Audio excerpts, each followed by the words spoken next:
So we're reading The Golden Goose by the Grimm brothers. We'll read the story and then we'll talk about it. There was once a man who had three sons, the youngest of whom was called Dummling, which means simpleton, and was despised, mocked, and sneered on at every occasion. It happened that the eldest wanted to go into the forest to hew wood. And before he went, his mother gave him a beautiful sweet cake and a bottle of wine, in order that he might not suffer from hunger or thirst.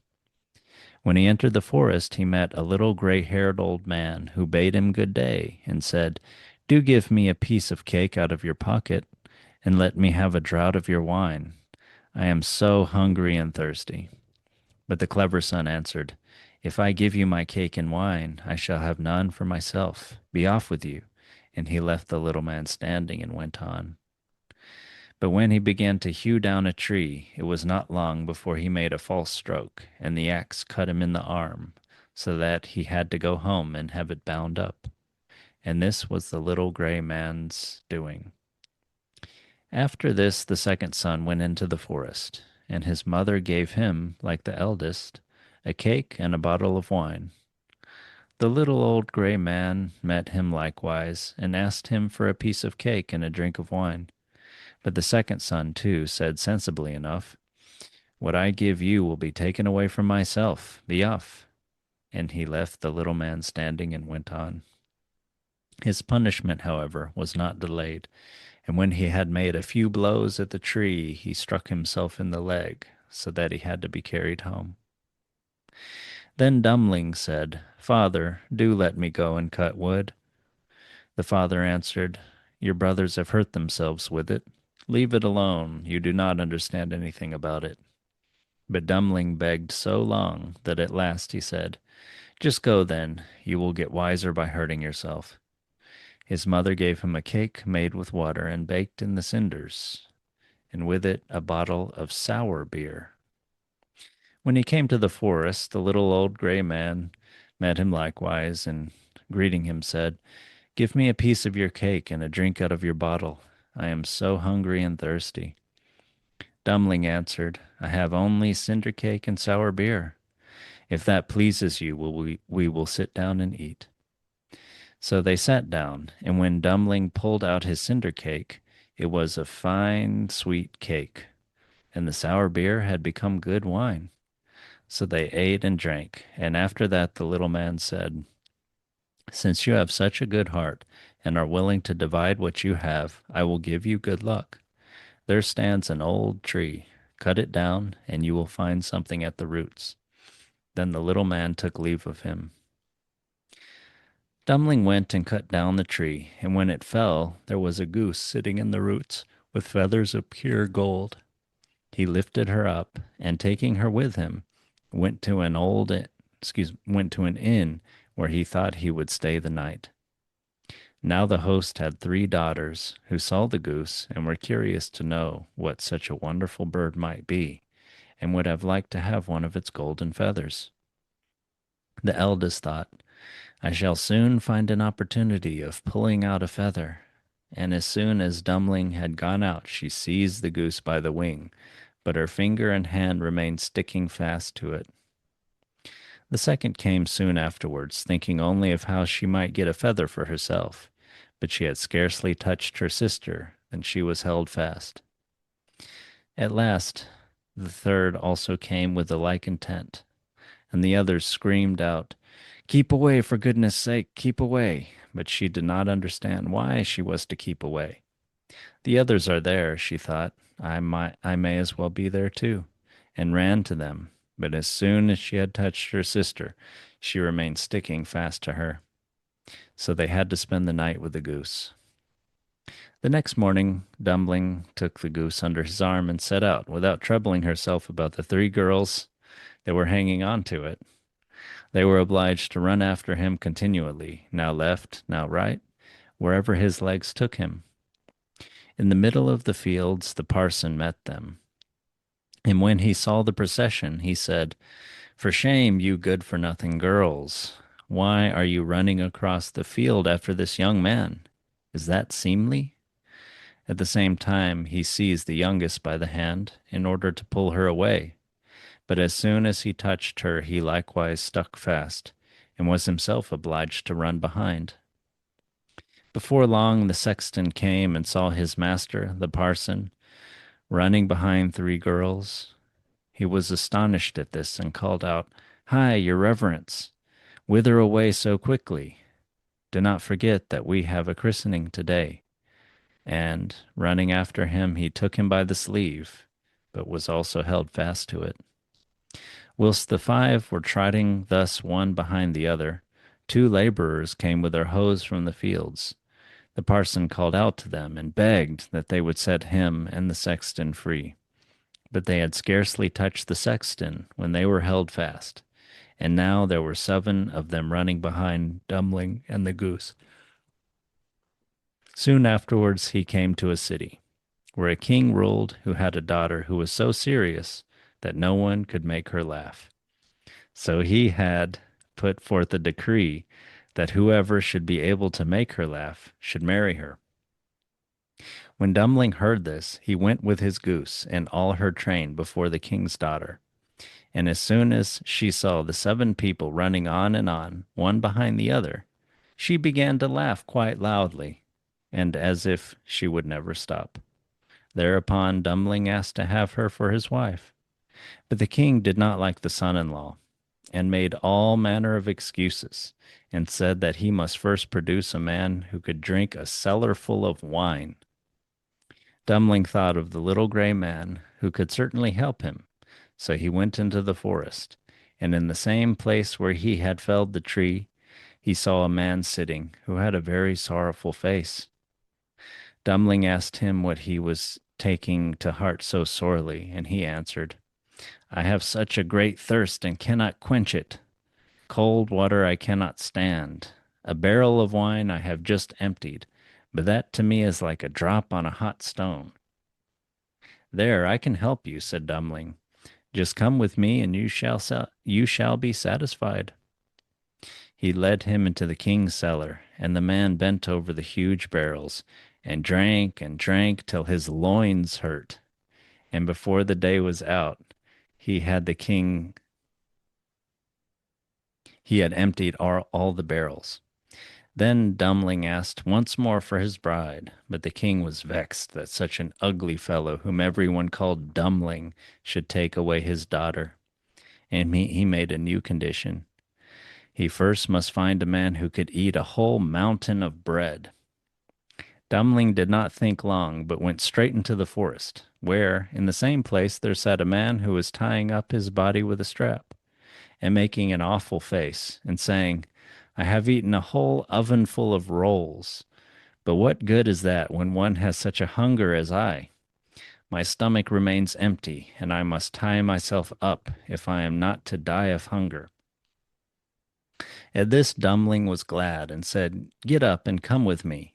You shall eat yourself full." He led him to the king's palace, where all the flour in the whole kingdom was collected, and from it he caused a huge mountain of bread to be baked. The man from the forest stood before it, began to eat, and by the end of one day the whole mountain had vanished. Then Dummling for the third time asked for his bride, but the king again sought a way out, and ordered a ship which could sail on land and on water. "As soon as you came sailing back in it," he said, "you shall have my daughter for wife." Dummling went straight into the forest, and there sat the little gray man to whom he had given his cake. When he heard what Dummling wanted, he said, "Since you have given me to eat and to drink, I will give you the ship. And I do all this because you were once kind to me." Then he gave him the ship which could sail on land and water. And when the king saw that, he could no longer prevent him from having his daughter. The wedding was celebrated, and after the king's death, Dummling inherited his kingdom and lived for a long time contentedly with his wife. So, what did you think of this story? Well, You're I nor noticed you're his, normally the girl that no one can make laugh, but today somehow it's very different. uh, well, yeah, I thought it was just about two outcasts helping each other. Um, and that helps them both solve their problems in a way. Yeah. Um, Yeah, two outcasts who obviously have potential, but no one sees it, even to the point where the youngest son is called Dummling. Is called Simpleton. And so even in his name, he is ridiculed and outcast and underestimated completely. And even to the end, he is still, Dummling. Perhaps if this story went on, he could be rechristened or something. But in the end, it is King Dummling that mhm, rules. mhm. And yeah, actually, the little gray man never has a proper name either. He's just the little gray man. Yeah, Um, and he's sort of a woodlands or a forest or yeah, a cast, outside of society. I thought of, and he has magical properties. Sort of thought of him as like a mhm, dwarf. There's kind of this motif of like a dwarf on the road mhm, that in other stories is, underestimated, of course, by the first two brothers, who is ignored by the first two brothers, who won't, uh, go along with a simple request of his. In this case, it's to share food.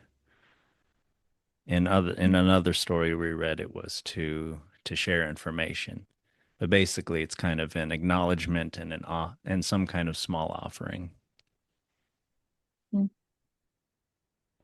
But the story also seems to be about excess, right?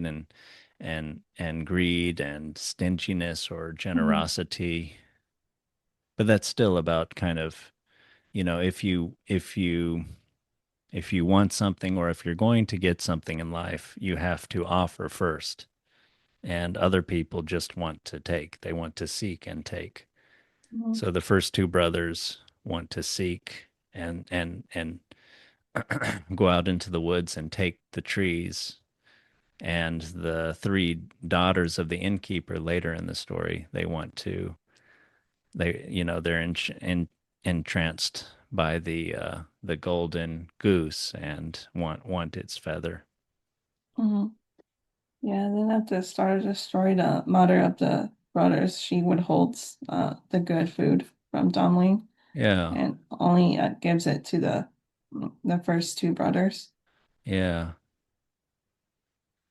Yeah, I thought maybe that meant that, yeah, they were calculating. I mean, it makes sense that if the first two brothers, who are especially given that they are uh, thought to be more gifted, more promising, um, yeah, she's kind of calculating, let's not waste food on this younger brother. We've Mhm. already lost a lot of our investment, Yeah, so to speak.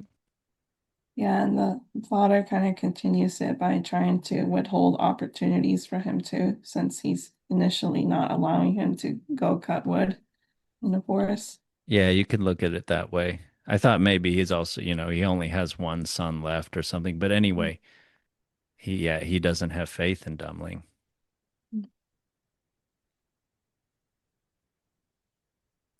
But we were thinking that with the goose, later on when the innkeeper's daughters and then others touch it, it's only the first two people, or maybe the first three people, the three daughters, are sort of greedy for the goose.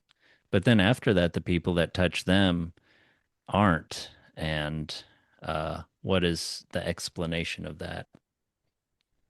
And I thought that maybe it is that even though the ones after the daughter are not greedy, that it's kind of like it's a social contagion or something. Once greediness starts to become part of the social milieu, then it kind of takes on a life of its own or something. Yeah, and I think it's kind of saying that even because the last two people had good intentions with trying to help, but like you're saying, like even with good intentions, like once that kind of stuff starts spreading, it hurts everyone, no matter Right. what their intentions may be. Yeah. Yeah, right.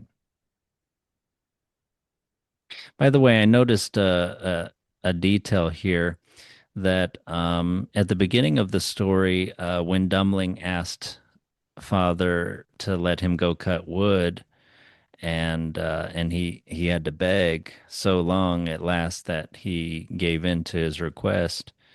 Um, his mother gave him a cake made with water and baked in the cinders, and with it a bottle of sour beer. So this is, there's a little bit of an echo here of like the lowest child, the one that the parents don't have any faith in, who ends up ascending to the highest uh, in the land, so to speak. Cinderella becomes Mm. a princess. This association with the cinders, with the base material, the ash. There's of course a Christian meaning with that, but also it's kind of a nutritive, but kind of nutritive for the soil. Ashes, I think, but it's this sort of low kind of base matter, that people do not that people underestimates.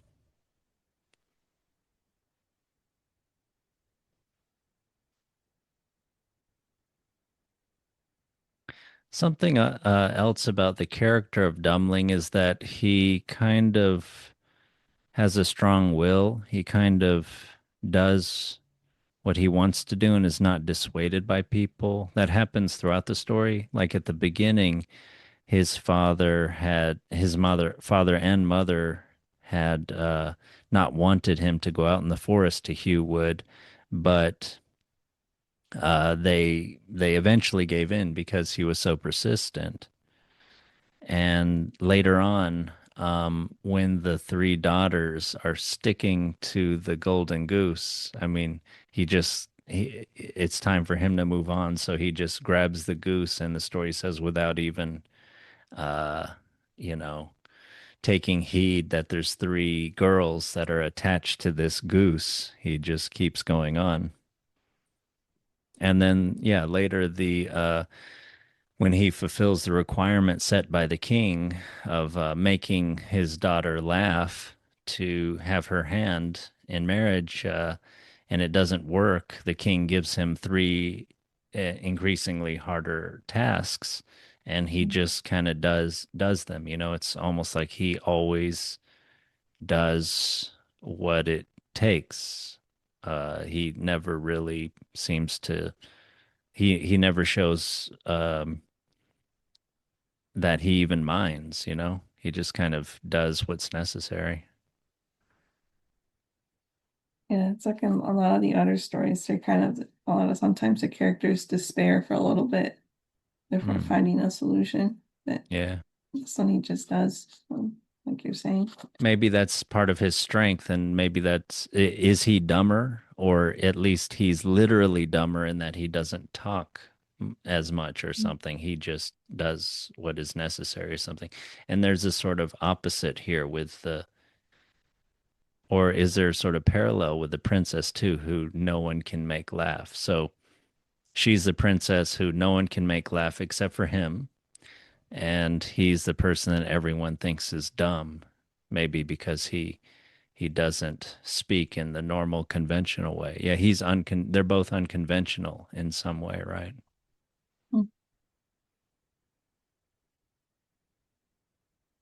So just thinking of how this story is kind of about excess. There's the three trials that the king tries to put Dumbling through, or I don't know if they're trials or just sort of impossible tasks, right? But Mm. he does them seemingly without complaint. He has to find someone who could, um,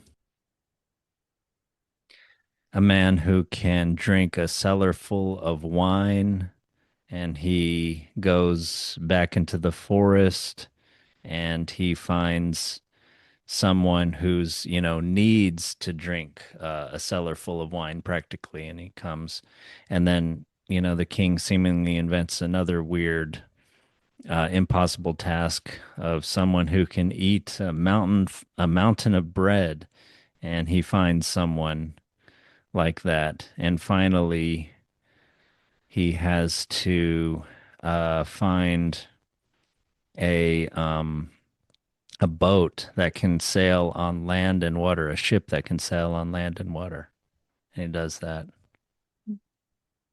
Yeah, seemingly without complaint.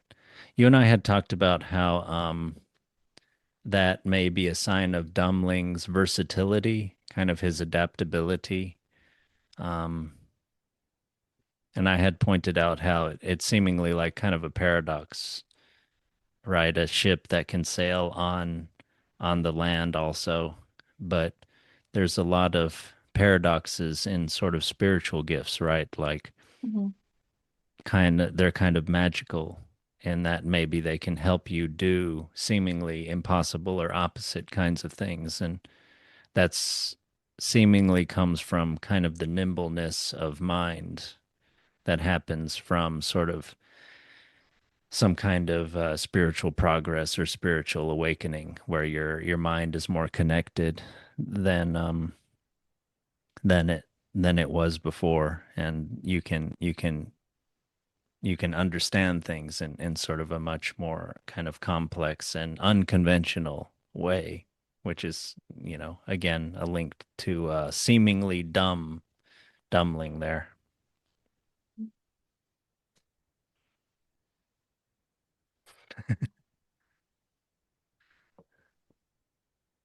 So you were saying to me that there's a kind of a parallel between the beginning and the end of the story in terms of there being very little and then abundancy and Yeah, need. yeah, they got the start of the story. There isn't enough of the cake or wine because of the mom's stinginess, but giving it to Dumbling to where she only gave him the sour beer and the stale cinder cake. Um, but but the little gray man is able to help Dumbling, and by turning that cinder cake into beer into a sweet cake and wine, and they both share it. And then towards the end, now that Donnelly has access to access cake and wine, he pays it back to the little gray man by letting him kind of eat himself to his heart's content at the cellar and with all those loaves of bread um, when he needs his help. Right, yeah. And there's this general arc of kind of dumbling through his will and his faith and generosity and all his virtues and his lack of kind of worry about the things that most people conventionally care about. He's able to get abundancy in his life and to rise in his life, through his generosity and um, concern for the gray man, for the little gray man. He is able to get the goose, which eventually leads him to getting the princess, and then he can bring it full circle, yeah, back to the gray man in the forest. But there's this kind of, yeah, there was like a lack of progress, a lack of going along on the journey on a journey in life at the beginning of the story when the first two brothers are trying to hew wood, but only paying attention to practical concerns. I'm going to the forest to hew wood, and then there's this annoying little man that wants to share my food, but I need my strength to cut wood. And so there's this kind of idea that they're overly practical, stingy, and if they had been more generous and less narrowly calculating, then they would have got what they wanted. And that happens later on with the so-called dumb person that everybody is just not wise enough to understand, is not dumb at all. He is able to. to advance in life and to kind of bring everything full circle and like sort of he becomes the king because he is able to restore the sort of I don't know what can you say the how the different parts of the soul in an individual or the different parts of a society feed each other and help each other. And Mhm. Yeah, and I think Dummling, he just represents the kind of balanced person or soul to where he's not controlled by things or materials, but he's still able to use them wisely to kind of contribute or to society or or people. But yeah, he's that not like seems. bound. He's not bound by them or controlled by it at all. Yeah. Yeah, I think that's a key to the story. I mean, what you said is almost that he's not stuck to things for themselves, which is exactly what happens later on with almost all the rest of symbolically members of society, the innkeeper's daughter, property, the parson and the sexton, the established religion, the workers. That's like the productivity, the industry of society. And Dummling, I think, represents the sort of more ineffable sort of leadership quality in society that's harder to predict who will be a good leader. So he represents wisdom, I guess. And we kind of have this, yeah, this division in society and the mind here between these various parts. But yeah, he is the one that is able to use things properly because he's not attached to them. He knows their proper use at the proper time and everything, and he almost doesn't question his. He has a sense. It's like he has a sense that he will share his sour beer and his cinder baked bread with the little gray man. He will go on in his journey with the goose. He will return the favor to the forest dwarves by helping them to the king's bounty, and himself in the process become the good leader that the king was not, as shown by his daughter who could not laugh. You know, it's there's no happiness, joy, love in that house. You know, it's something like that. There's no flowing of energy in the king's house, and the supposedly dumb person who is not who no one had faith in, uh, no human in society had faith in, only the forest dwelling dwarf who he had a connection with of sort of uh, some kind of brotherhood of man kind of thing with helps him out. But yeah, I think that's what Dummling represents. He's the leadership, the wisdom in society and in the individual human mind. Yeah, I think that's a great insight.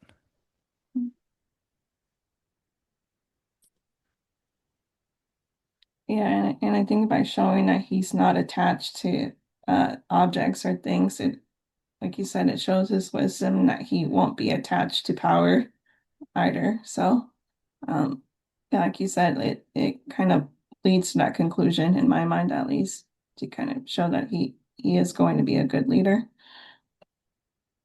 Yeah, yeah, that's very good. Yeah, he won't be attached to power. He's not trying to become the king for any particular reason to rule over others. It's just sort of, I mean, is that what he was trying to do in the first place? To try to become king, or he wasn't even trying to become the leader, right? No, it seemed like he was just trying to have, find some happiness with finding a wife. So, uh, it didn't seem like anything out of the ordinary to me. Yeah. Um, And that almost reminds me of Plato's Republic and like the leader to be trusted is the one who does not seek it. In fact, who does not really want to be the leader. But yeah, he's not seeking it. Uh, but if he didn't seek, but yeah, he's just trying to be have a wife, and also maybe he needs to make the king fulfill his promise. I mean, the king had made this promise to the Mhm. realm in general, and it's an injustice for him to not try to fulfill that covenant just because he doesn't like the cut of the jib or the ugliness, as the story says, of Dummling. And it says also that he doesn't like that this guy is called Dummling. You know, it's he has this petty. It shows that the king has sort of a pettiness. You know, this a high regard for for opinion. Yeah. And then finally, the king can no longer um, deny Dummling as his son-in-law and the inheritor of his kingdom when Dummling is able to show true sort of mastery of life, or we talked about it as nimbleness or adaptation of mind in making a truly remarkable thing, which is the boat that can sail, the impossible thing, the boat that can sail on land and sea, which isn't that kind of, yeah, a symbol of like he's like a magician or a wizard. And of course a wizard is the word itself means wise person. So it's this idea that maybe, you know, wisdom is sort of magical. It can make uh, out of seemingly normal materials. It's some kind of alchemy of making something special and beautiful that can transform others. Okay, but yeah, that's a pretty enjoyable story about wisdom and leadership and and conventionality. But any more thoughts about that story for now? Not so far. Okay, so but yeah, we have more thoughts in the future about stories about objects of mystery, transformation that bring out virtue of different characters that show the usefulness or the goodness of and beauty of various characters, and maybe we'll read another one of those next time. And until then, yeah, I enjoyed this.